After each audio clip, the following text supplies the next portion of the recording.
For centuries, the Temple Mount has stood as one of the most contested and revered places on earth. In every stone, in every silence that echoes beneath the floor of Jerusalem, there lingers a question that has never left the hearts of the faithful. Does there still exist, hidden beneath the dome of the rock, the physical testimony of Solomon's temple? An undeniable proof that God's promises have not been forgotten. If you also believe that the signs of God are everywhere, even beneath the ground, write in the comments. The truth will be revealed, even if buried. Few places in the world carry such tension between faith, history, and mystery as this sacred piece of land, known in the Bible as Mount Moriah. According to Genesis 22:2, it was there that Abraham nearly sacrificed his only son, obeying the voice of God. A place of extreme obedience, of profound spiritual trials. Later, according to 2 Chronicles 3:1, it was on this same mount that Solomon built the Temple of the Lord. The very place where the presence of God filled the Holy of Holies, where priests served daily, where the blood of sacrifices flowed as a symbol of Israel's redemption. Today, however, this mount is home to another structure, the Dome of the Rock, with its golden dome gleaming under the Jerusalem sun.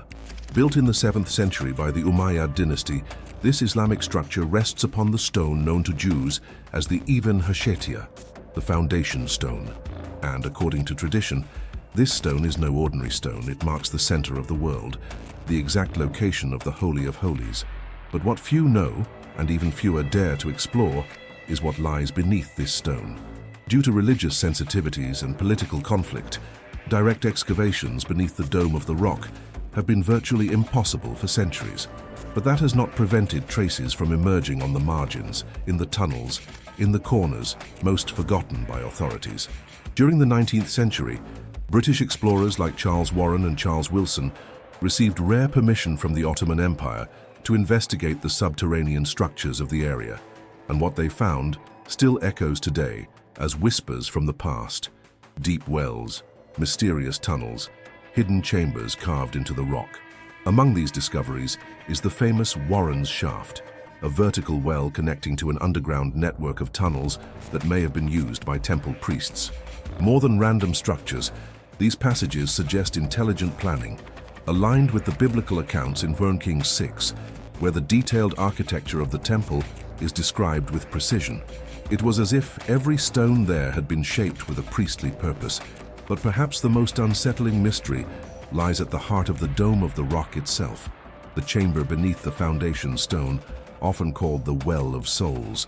This natural cave, located about 2 meters below the surface, has intrigued scholars and religious leaders for centuries. Its existence raises a disturbing possibility. What if this underground space is, in fact, the location of the Holy of Holies, the very place where, according to 1 Kings 8-6, the Ark of the Covenant was placed by Solomon, and where only the high priest could enter once a year on the Day of Atonement? The existence of a hidden chamber directly beneath the stone that marks the spiritual center of the temple cannot be dismissed as coincidence. Could this be the place where heaven and earth touched, where the glory of God manifested amid the sacred darkness of the Holy of Holies? Ancient Muslim writings, such as those of Al-Tabari and Al-Muqaddasi, mention inscriptions and cuts in the rock beneath the dome that, according to them, predated the Islamic construction. Fragments of a much older past, possibly from before the destruction of the Second Temple. And there is more. The current structure of the Temple Mount bears striking similarities to the plans described by Ezekiel in chapter 40, where the prophet narrates a detailed vision of the temple, including the exact measurements of courtyards, gates, and chambers. Although excavation beneath the dome remains prohibited, ground-penetrating radar and thermal scans have already suggested the presence of empty spaces, chambers, and tunnels yet to be explored, aligned with the spiritual geography described in the scriptures. Could it be possible that the foundations of Solomon's temple are still there, intact, just beneath the feet of the millions who pass through Jerusalem each year? Many archaeologists believe so. Traces of Cyclopean stones, massive blocks carved with precision, have been found in areas south of the mount, and these blocks match the construction style from Solomon's era, reinforcing the theory that parts of the original foundation still endure through time and oblivion. Near the western wall, ancient inscriptions have been discovered in tunnels, mentioning priestly families that align with those listed in Nehemiah 11 and 1 Chronicles 24, families that served in the temple. Archaeology, it seems, does not contradict the Bible. On the contrary, it confirms stone by stone what the sacred texts revealed millennia ago, but perhaps one of the most striking clues is the precise location of the Dome of the Rock in relation to the Eastern Gate, also known as the Golden Gate. According to Jewish and Christian tradition, this is the gate through which the Messiah will enter Jerusalem. Ezekiel 44:2 declares that this gate would remain closed until the coming of the prince. Today it is sealed, walled up since the 16th century by the Ottomans. Coincidence or prophetic fulfillment? The alignment between the gate, the stone, and the Holy of Holies forms a sacred line that stretches across centuries like an arrow pointing to eternity. With modern technology advancing, new discoveries could emerge at any moment. Thermal imaging, digital scans, and 3D simulations are allowing scholars to reconstruct the temple's layout without moving a single stone. And what these technologies are revealing is unsettling. Hidden chambers, underground channels, and construction patterns that match biblical accounts. We stand on the brink of a historical revelation that could shake archaeology, politics, and faith. But until that happens, every piece of evidence uncovered around the Dome of the Rock confirms a silent yet undeniable truth. The Bible is more than a spiritual book. It is also a historical record. What makes the Temple Mount even more fascinating is the interplay between what is visible and what remains hidden. The city of Jerusalem, with its narrow alleys and ancient stones, silently holds the echoes of a glorious past. The Dome of the Rock, though a Muslim symbol, rests on ground that has witnessed the glory of the divine presence. It is as if each layer of construction tells a different chapter of the same eternal story, the relationship between God and man, between the sacred and the earthly. And if today many deny that the temple ever existed, or that its location was where the Dome of the Rock now stands, archaeology continues to dig, with tools or with technology, to reaffirm what Scripture had already declared. Behind every new piece of evidence, however small, an invisible spiritual battle is being waged. The battle for truth, for faith, for the remembrance that God never abandons His promises. One of the most remarkable discoveries in recent years has been the analysis of hydraulic systems beneath the mount. Channels and conduits that seemed merely natural revealed patterns consistent with the drainage systems used in the Levitical rituals described in Leviticus and Numbers. These channels allowed the flow of sacrificial blood and purification water, as required by Mosaic law. This was not a symbolic structure, but a highly functional system, designed for the temple's constant service. And even if we cannot see the temple standing with our eyes today, these remnants tell us that it is there, present in the city's structure, latent in its foundations.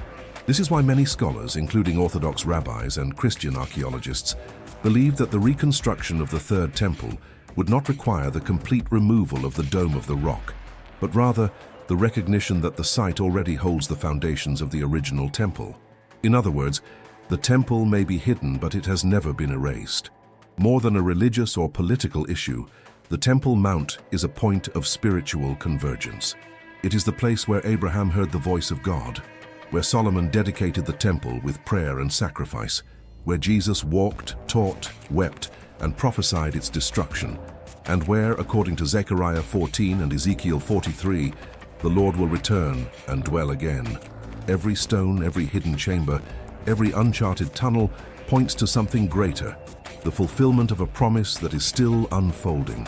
Curiously, some of the most powerful evidence comes from ancient Islamic texts. The first Muslims who took control of Jerusalem never denied the existence of the temple. On the contrary, several accounts describe the foundation stone as the site of Solomon's ancient temple. Writings like those of Al-Tabari and Al-Muqaddasi speak of cuts in the rock, mysterious inscriptions, and even chambers that the Islamic caliphs respected as sacred. In a sense, Islam unintentionally preserved part of the memory of the Jewish temple. The mystery of the underground chamber beneath the Dome of the Rock persists to this day. Few have had access to this space. Those who have entered report intense spiritual sensations, as if crossing a threshold between worlds.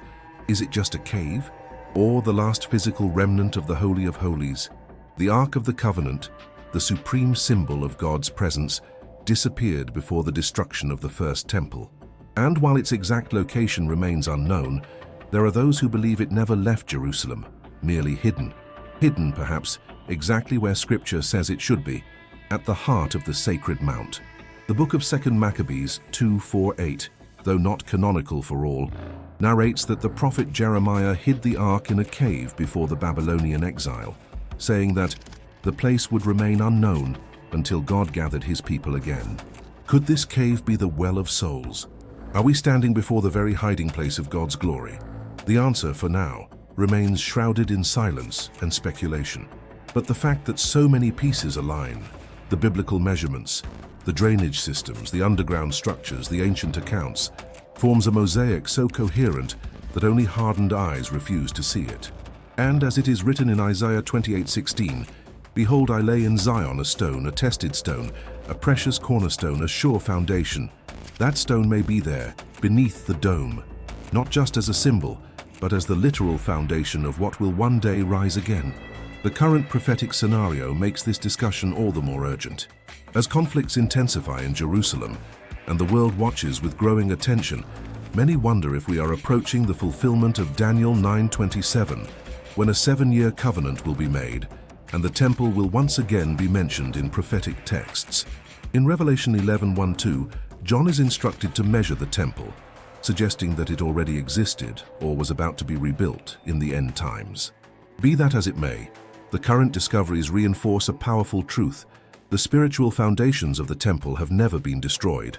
They remain steadfast, awaiting the Lord's appointed time. And while the world debates politics, archaeology, and religion, God silently writes the final chapters of human history. The Temple Mount is more than an ancient ruin. It is a stage prepared for the return of the King. And while human eyes gaze at the Golden Dome, the entire heavens are attentive to the moment when the gate will open, and the glory of the Lord will once again cross the Kidron Valley. Haggai 2:9 reminds us, "The glory of this latter house shall be greater than that of the former." And this promise does not depend on governments or excavations. It depends only on God. Perhaps this is why the mysteries beneath the dome of the rock have not yet been fully revealed. Because there is an appointed time for all things. And when the right moment comes, no walls, no prohibitions, no seals will prevent the final revelation. Just as the stone was rolled away from the tomb on the third day, so too will the stones of oblivion covering the truth of the temple be removed. And when that happens, the eyes of the world will see not just archaeological remnants, but the confirmation that the Bible has always spoken the truth, that Jerusalem is the center of God's plan, and that every forgotten foundation is in fact a seed of what is to come. Let this be a call to spiritual vigilance. What lies buried beneath the Temple Mount is not just history, it is hope preserved in stone. The promise of return, restoration, and coming glory remains as firm as the rock that upholds the dome. And in the appointed time, all will be revealed. Until then, let us keep seeking, praying, and believing. For what is hidden will be exposed, and what seemed lost will be gloriously restored. Jerusalem has not forgotten, the heavens have not forgotten, and God, the author of all, never forgets his promises. Maranatha, the Lord is coming.